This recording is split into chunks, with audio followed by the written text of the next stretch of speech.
మా ఊడి కళ్ళల్లో సంతోషానికి కారణం ఏంటనుకున్నారు? చూపిస్తారండి. ఇప్పుడు ఈ డోర్ ఓపెన్ చేసిన వెంటనే మా ఊడి కళ్ళల్లో ఆనందం కదా, నా కళ్ళల్లోనే ఆనందం వచ్చింది.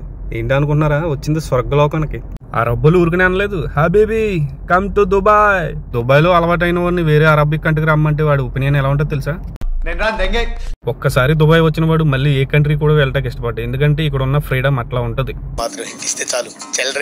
ఫ్రీడమ్ అంటే భయ్యా ఇంటికల్లాగా తాగేసి రోడ్ల మీద దొల్లేసి ఇక్కడ ఎలా పడితే అలా చేయడానికి సెట్ అవుతుంది. ఇక్కడ కూడా రూల్స్ అండ్ రెగ్యులేషన్స్ ఉంటాయి, ఫాలో అవ్వాలి. దుబాయ్లో ఉన్నవాడు ఎవడైనా సరే వెళ్ళి షాప్కి వెళ్ళి కొనుక్కోవచ్చు, బయట మాత్రం కొనుక్కోకండి. ఎందుకంటే బయట అంతా కూడా స్పిరిట్ అమ్ముతారు, అది మనకి హెల్త్ కి మంచిది కాదు. దుబాయ్లో మన తెలుగు రూమ్ లో ఆదివారం వచ్చిందంటే ఎట్లుంటో తెలుసా? ఒరే ఆజమా అయ్యి మరి నువ్వు సుక్కై బాధలన్నీ తీర్చేదేరా బారు, మందు దాగకుంటే నడవదు సర్కారు.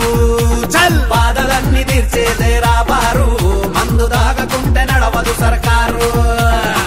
ఏ కళ్ళు దాగు కైలాసం, వైను దాగు వైకుంఠం, భ్రాంతికి బ్రహ్మాలోకం, సార దాగితే స్వర్గం. ఏవి దాగనో నీ ఏసుకెళ్తారా యమ పట్టులు నరకం.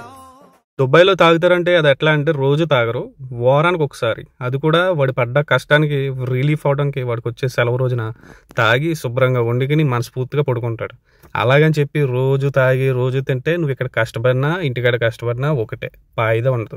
ఎవరైనా ఇల్లు కొనుక్కోవచ్చు అని చెప్పాను కదా. విజిట్ లో ఉన్న వాళ్ళు అయితే పాస్పోర్ట్ పట్టుకెళ్ళాలి, అదే రెసిడెన్స్ వీసా ఉన్న వాళ్ళు అయితే కంపల్సరీ ఐడి పట్టుకుని వెళ్ళాలి. అందులో ఒక యాప్ ఉంటుంది, ఆ యాప్ క్రియేట్ చేసుకుంటే మనం ఎప్పుడైనా కొనుక్కోవచ్చు.